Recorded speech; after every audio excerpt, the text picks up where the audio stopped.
ఎలా లాగారంటే నాకే తెలియదు. నేను డిప్యూటీ సీఎం అని మర్చిపోయాను నేను ఈ రోజున.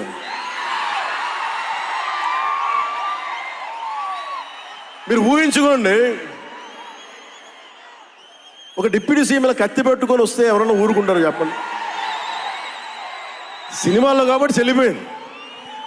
కానీ ఇది మన ఖుషీలో ఈ కటానాని నేను ప్రాక్టీస్ చేసిన కటానా ఫీల్ చూసి నాకు ఇది కావాలి, ఎలా చేద్దాం, దీని చుట్టూ ఒక చక్కటి కథ అల్లి సినిమాని మీకు రంజింపజేసేలా యాక్షన్ కట్ కానీ స్టైలైజింగ్ కానీ చాలా చాలా బాగా చేశారు. అది